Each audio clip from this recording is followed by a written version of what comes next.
All right. So I'd like to again thank everybody for coming. This is our closing for Laudato Si week, and it's been a marvelous experience for us being together. I'd like to take this opportunity to introduce the person who's going to lead us in today's session, and that's Toni Nash. Now, many of you know her because she's been a teacher for over 50 years, a national lecturer, retreat director, and spiritual director. She holds a doctorate in philosophy and religion with a concentration in philosophy, cosmology, and consciousness.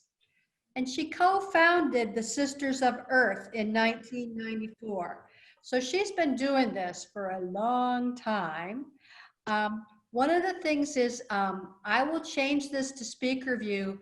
You all might also need to do that so that we have Toni in the center of our screen when she's speaking. So with no further ado, Toni, it's all yours. So today what we're going to do is we're going to celebrate the gift of the grace of transformation. When we were talking the other days with Lynn Neal, she talked about the importance of conversion, and that's the topic that Francis gets to at the end of his whole encyclical. What he's saying is that you can't do all the stuff in the beginning part until you go through an ecological conversion. Many of us have been in the process of doing that. But this ecological conversion, he said, is one whereby the effects of our encounter with Jesus become evident in our relationship with the world around us. In other words, we're having a change of heart so that we see God more in creation.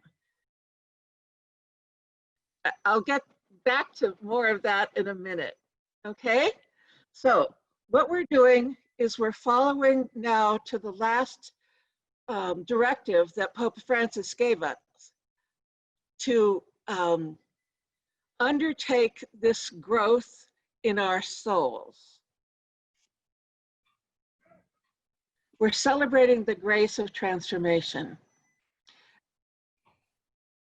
And I want you to know about what we're going to be doing during this time. First, I'm going to share some reflections on the process of transformation from the theologian Bernard Lonergan. And then I'll give you all a chance in small groups to share some of the transformation you think you're going through, what you've been recognizing, or what you need to go through, what you're being called to. And then we'll move into ceremony, and the importance of giving praise, we'll honor that, we'll accept our obligations, and we'll make commitments. And we'll end with a song, okay? That's the order. Is that all right with you all? Oh, good. I really appreciate feedback, like little nods. That's helpful. All right. So let's take a moment to just breathe, get ourselves into this space.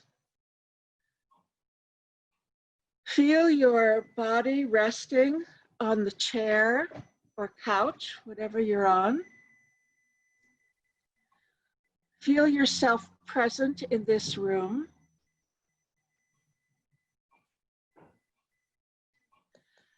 And let your consciousness expand to be present to all of those who are on this call with you. So we are now in a virtual room, which includes people from around the world.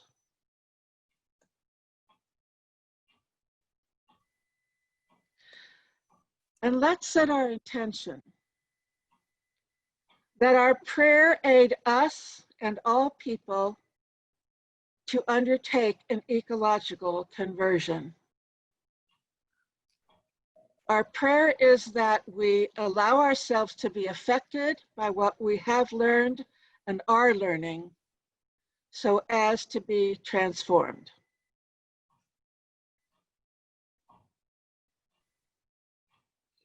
We're going to use this river as a symbol of, unfortunately, if your list of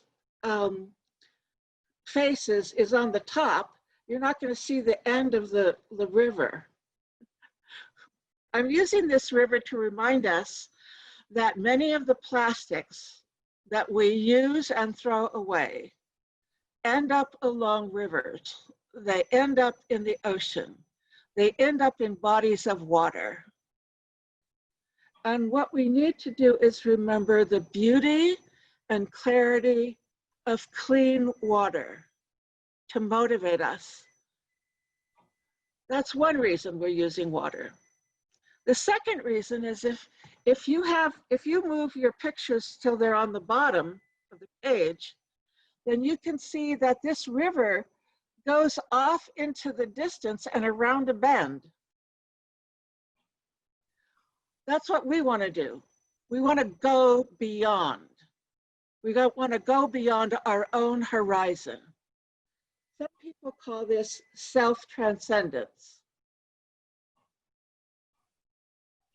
We go beyond what we think our limits are, what limits we've placed on ourselves. Or as we've been reminded when Lynn used the song, "'Tis a gift to be simple." By turning, we come round right. We want to turn so that we are aligned with the divine order, with the divine will for creation. So we're going beyond where we have been, we're going beyond our own limits. Bernard Lonergan talks about this as going beyond my habits of thought, which is my own personal horizon, to a more accurate understanding of reality. So going beyond means that horizon out there, I actually get into the river and I go to what my limit of vision was. And when I go around the bend, I have a new vision. And it's part of it is being recognizing that recognizing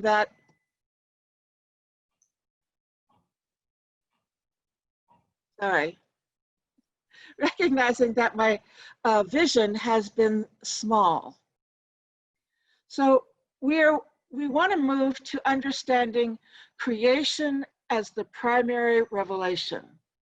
Now, that may sound really scary because we have been taught the importance of our scriptures, the importance of the Hebrew scriptures and of the Christian scriptures.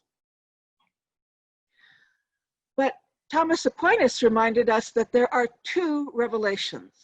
The first revelation was creation itself, the very work of the Creator that has been bathing us in information since the beginning of time, since the creation of the very first Big Bang. Our habits of thought have made it so that we only consider what we call our sacred scriptures, the book, you know? So part of our stretching our horizon is to recognize that we need to learn the language of creation in order to read that sacred book. Part of the revelation is to remember again that Earth itself is sacred. Now, if you entered at any time before I did, if you entered religious life any time before I did, you got to be told that the reason we took a vow of poverty was because things could take us away from God. The material world could take us away from God, and we had to look beyond creation because it could be the work of the devil, you know? But part of our revelation right now, going beyond to a more accurate understanding of reality, is that creation itself is sacred. See, when we thought it was profane, that was part of our illusion that allowed us to trash creation. When we find it sacred, then we act differently toward it. What we're also beginning to understand is that creation is interdependent. And I have this picture of a spider web from my backyard. It's not terribly sharp, but you can still see it. You know that a spider web, when you touch any part of it, every part of the web reverberates. That's how the spider knows to go and find his dinner or her dinner, because the web has moved, been affected, and the spider can tell that. Well, we're in a web of creation. We're in a web where every being is on that web, and everything we do affects other beings. I remember being told not to say that in public. I remember when I was starting to teach creation spirituality, being told that every act of mine could affect other people, was going to make people feel guilty. So don't say that, for heaven's sake. Don't tell them that there are consequences, that other beings are affected by what you do. No, we just can't handle that guilt. Well, that's a stretch for us. That's probably the biggest stretch, is realizing that everything I do affects and has consequences for everyone else in this system. Thomas Berry calls this the communion of subjects. All of creation is a communion of subjects. So he doesn't just say we're interdependent. He says we are in communion with one another. I think I said this to other groups, but I have Mary McGlone to thank for this. When I was talking to the St. Louis province years ago, she told me that what she saw every time I used the word communion, she saw at the table of the hearing impaired that was right in front of my podium, she saw them using this symbol. That's a symbol for communion. My center touches your center. So when you think of communion with all beings, think of that. It's my center that's available to you. And the more I develop my own spiritual core, the more I'm available to every other being. And then the second word Thomas Berry uses is subjects. What he means by that is every being in creation is an actor of some type, not just an object to be acted upon, but a being with its own dream, a being with its own organizing principle. So that's what we mean by subject. So this is stretching our understanding of reality.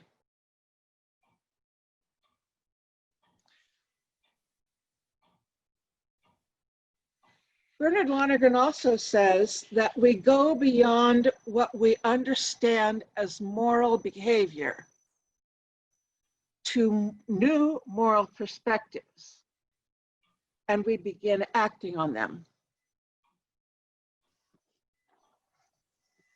You know, we have the 10 Commandments that have guided us in our relationships with God and other people.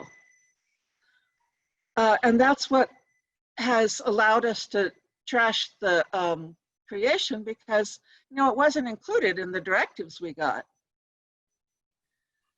But now what we're realizing, as we are recognizing that new reality, that the Creator is intimately involved in all creation, this is a new moral perspective.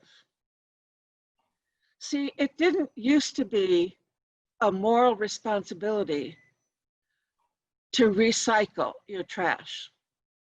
It didn't used to be. But now we understand that there is a moral impact.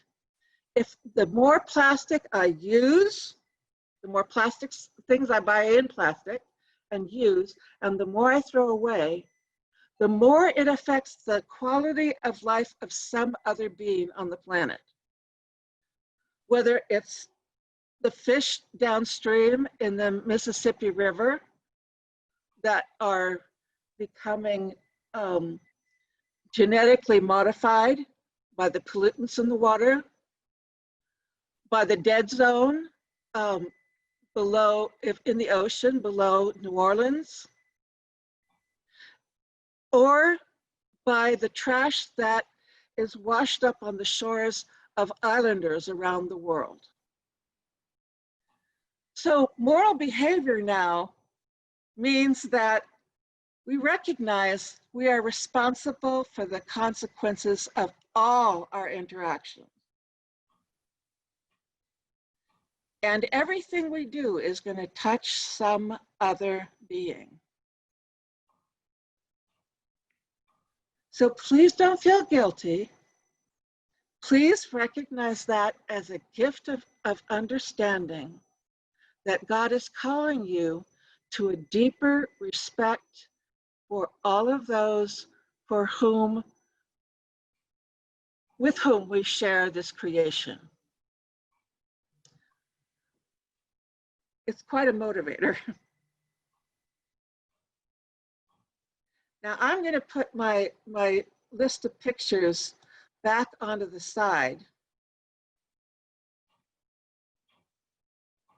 because we're going further down on this script. We want to understand that we're also, Bernard Lonergan says, that we go beyond what we understood as sacred and orient ourselves to a larger spiritual truth. I don't know about you, but I remember I inherited an image of God that was separate from creation, that was absent from creation. We all inherited a God who was not involved, maybe a punishing or vengeful father. But we're now turning ourselves to this larger spiritual truth that the Creator is present in all of creation. That's what I think happened to Saul when he got knocked off his horse. You see, Saul was thinking God only came to the Jews, and the Jewish religion was the only way to relate to God. So he was persecuting all the Christians because obviously they were mistaken. But when the voice came to Paul, when he was knocked on the ground and saying, "What's going on?" the voice said to him, "Saul, why are you persecuting me?" Now, up to this point, Saul only thought he was persecuting the Christians, the disciples of Christ. Of Jesus. He didn't think he was persecuting whatever this big voice was that was speaking to him. And so he said, "Who are you that are speaking to me? Who are you that you think I'm persecuting you?" And the voice answered, "I am Jesus, whom you are persecuting." In other words, I am in relationship with every person you are persecuting. Stop thinking that God is only relating to the Jews. I am representing the divine relating to all these people. In other words, we're recognizing a relationship that this divine being takes personally. We no longer have an absent God. And I know many of us have been on this journey for a while, recognizing how God is permeating all of creation. But we're being called to recognize the intimacy of God in those relations.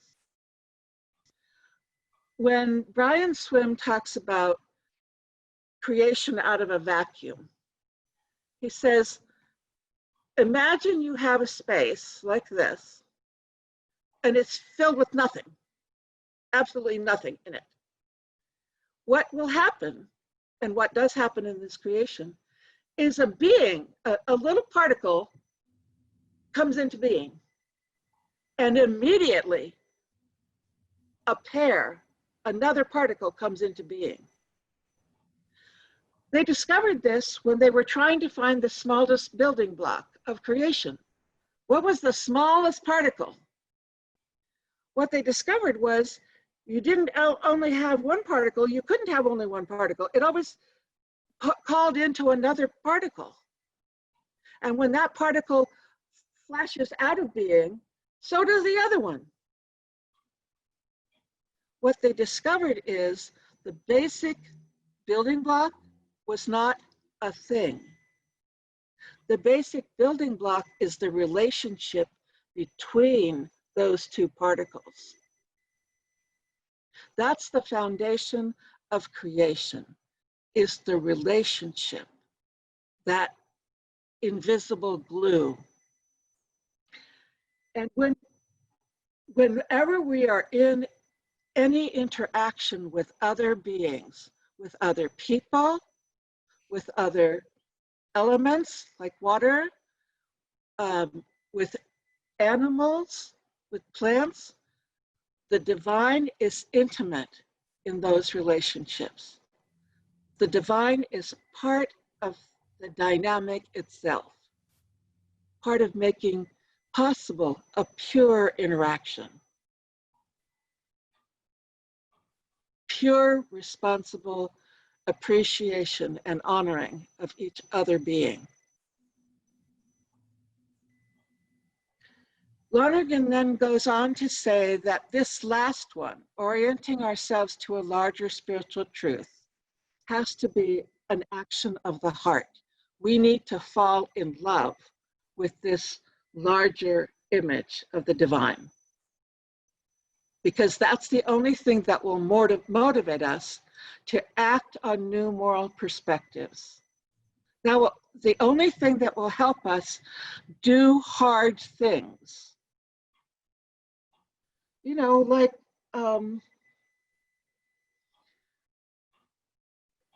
like following Patty Johnson's example of finding out how to buy shampoo in a bar, shampoo and conditioner in a bar, and not in a plastic bottle. I mean, that takes initiative. That takes looking it up on the internet.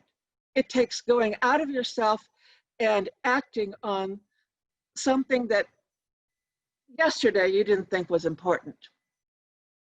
And today, darn it, now you got to do something different because you understand something more deeply.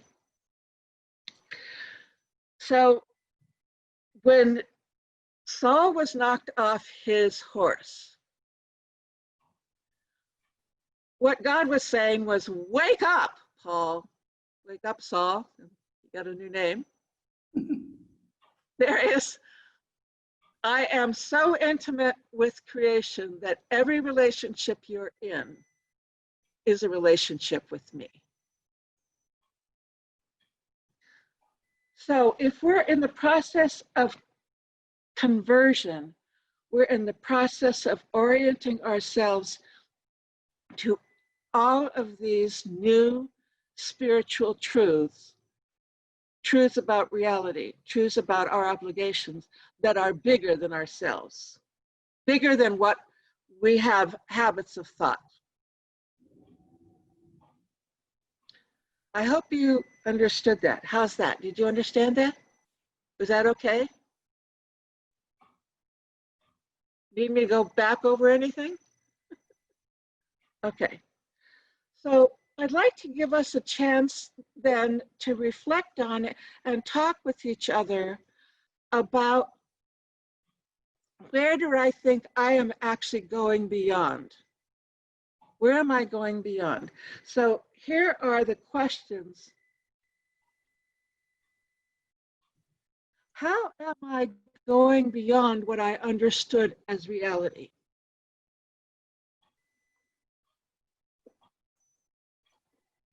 How am I going beyond what I understood as moral behavior?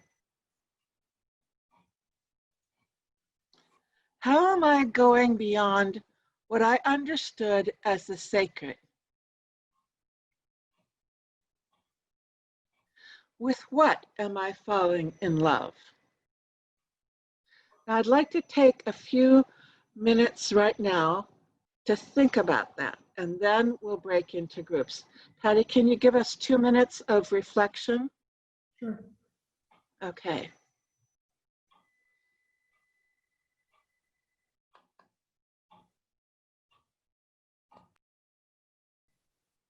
I'd like to gather us back together. We're now moving into the ceremony part. I'd like to gather us back together by asking you, what body of water or what water do you relate to right now that is important to you? Someone in our group mentioned washing her hands is so important now, and we need water to do that. So I'd like you to be unmuted, and anyone can speak. And if you happen to speak over someone else, that's all right. But let's name the water for which we're grateful, and I will pour water into this bowl. Can you see the bowl? Yeah. Yes. No. Okay. I'm gonna be first, and I'm gonna. Can't see the bowl, Tony. You can't? No. You can see the water. There you There. go. Yeah. Better. That's better. That's better. Good. Bowl right here. Yeah. Move it back. Is that better? Yeah, that's good. Good. Okay. I want to give thanks for the water that is being brought to people through groups that are building wells.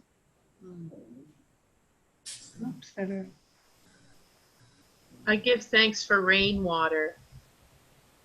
Rainwater. I give thanks for air without pollution. Okay. You don't need to say give thanks. Just name it right now. The Hudson River. Well, Hudson River, The river. Pacific Ocean. River. beaches, junk, beach. ladies, Superior. the water from my hose to the garden. Ah, Drinking water. Mississippi Clean River. water being provided in Uganda through filters. Water in my watering can. The water in the jugs that no more deaths is giving to the migrants in the desert. Shower water. Yeah. The water from my faucet. The Gulf of Mexico. Gulf of Mexico. The Mississippi. The Mississippi. The water that grows wild rice. Mm. The water that comes from Northern California. Melting snow. Melting snow. The water catchment systems in Uganda and African countries. Okay, so let's remember all the waters.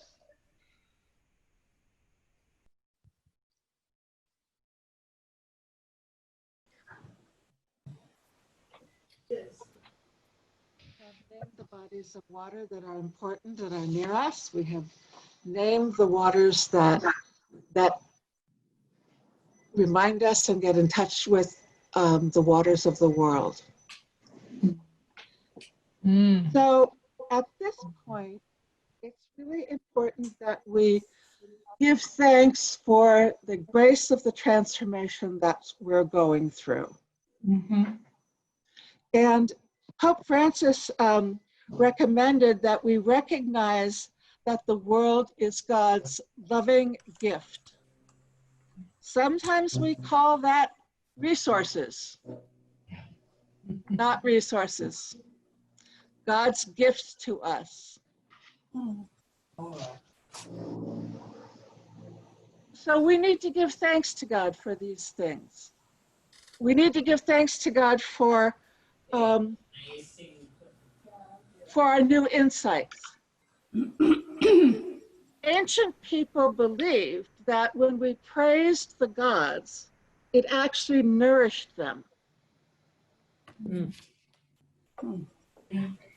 So let us give thanks, let's give praise for the way we're going beyond.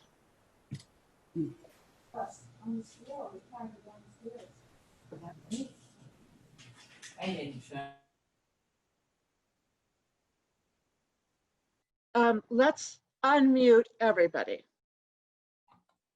Okay? Because at the end, I'm going to ask you to murmur again. Beloved Creator, we praise you that you are intimate with us in this sacred universe, that we are in communion with every being in creation.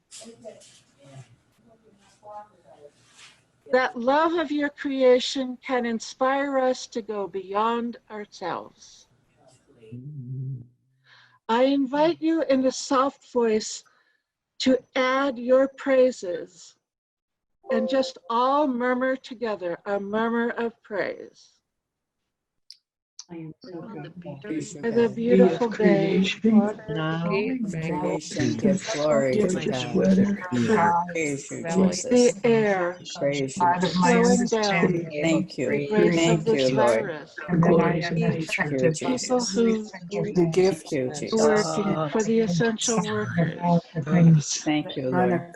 For all that's For the remembered in the insights DNA of these cells. Especially Help listening to the cry of the poor. For all of this, we praise you, beloved Creator. Amen. Amen. Amen. Amen. Amen. We praise you, God. Now you can mute us again.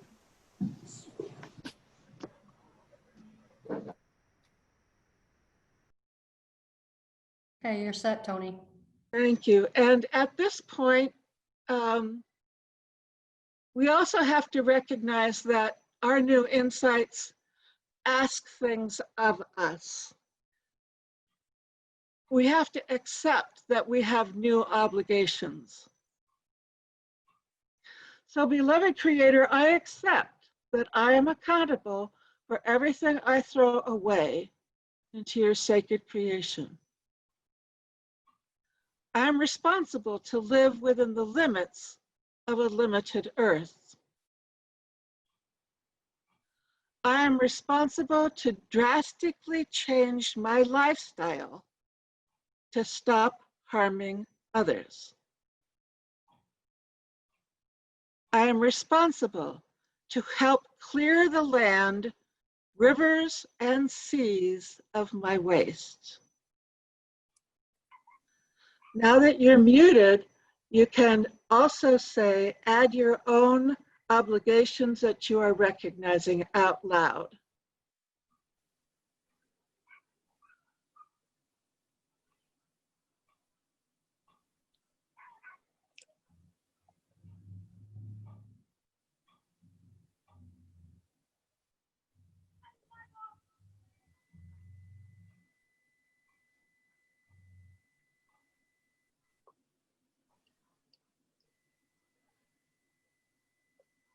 And because we have new obligations, we also have the opportunity to make new commitments.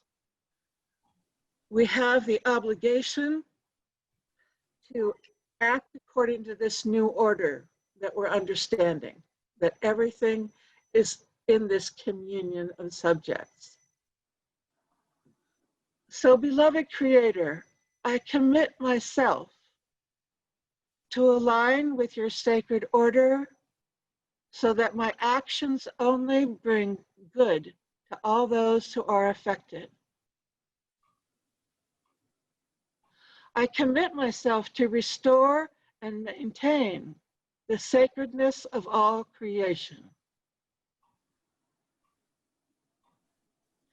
I commit myself to nourish my mystical self so that I may see you and honor you in all things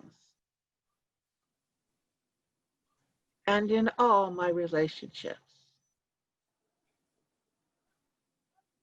I invite you again, either quietly in your mind or speaking aloud, to name whatever other personal commitments you feel called to make.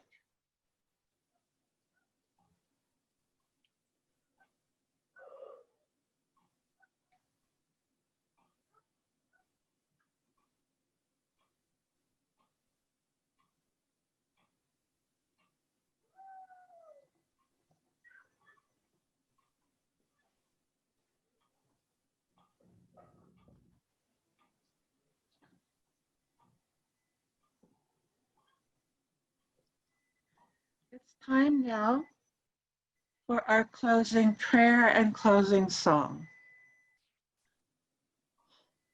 So I give thanks for all of you who are sharing this journey with me. I give thanks for the community of the Sisters of St. Joseph of Carondelet, and for all those in the Federation, and all those with whom we share love of creation. Thank you, beloved Creator, for the amazing world you have given us, and for what we're noticing about how the water and the air can clean themselves if we stop putting pollutants in them. May we align with your sacred order. Amen. Amen. Our closing song. I'm doing an experiment here. I'm using another computer. Can you hear? Yeah. Not very well.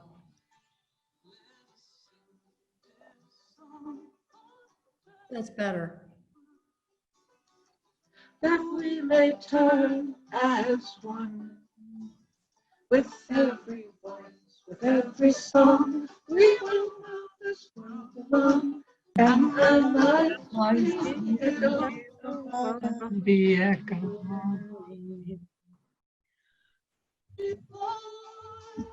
with every song, we will move this world along. Every song, we will move this world along, and our lives will be the echo of our yearning. Sing this song for the loving of the world. May love as one. One With with every voice, every song, we will move this world, and our lives will feel the echo of our loving. With every song, we will move this world along. With every voice, with every song, we will move this world along, and our lives will be the echo of our turning. This song for the healing of the world, that we may feel as one. With every voice, every song, we will move this world along, and our lives will feel the echo of our healing. With every home, we will move along. With every voice, every song, we will move along, and our lives will feel the echo of our healing. Patty, you may want to mute all of our singers. I think so. Just may we dream as one. We voice every song. We will move this world along, and our lives will be the echo of our healing.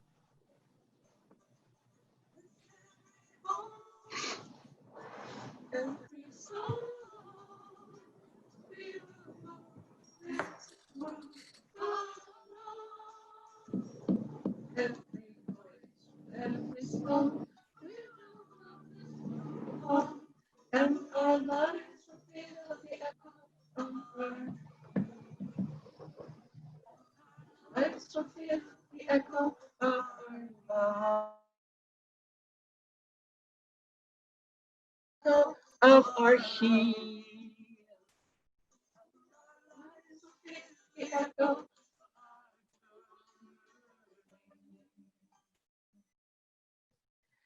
Amen. Thank you, everyone, for your participation, for your lovely sharings, and may we go forth and love creation. Amen. Amen. So Thank you, Toni, everyone. turn off the PowerPoint for a second. Okay. I have to switch back the mouse. Okay. Yes. Okay. I just wanted to quickly show everybody one more thing before we thank Toni. She's really encouraged us to take the pledge to journey farther. And so we would really like to be able to collect all these pledges that we're making to, again, appreciate the corporateness of us moving beyond together. So you'll see, if you go back to the website, under Saturday, there's a take action page, and it says, click here to virtually sign the pledge. So we would encourage you to just fill this out. Briefly, what action do you plan to take? And then we'd just like to know what things that you were able to participate in this week. So again, you can find that on our website under all the Laudato Si events.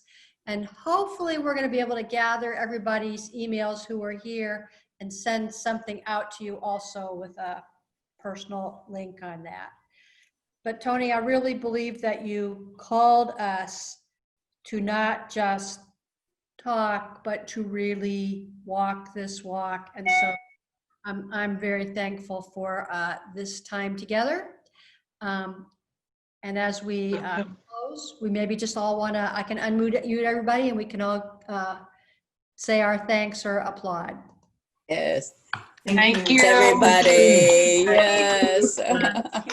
Thank you. Bye.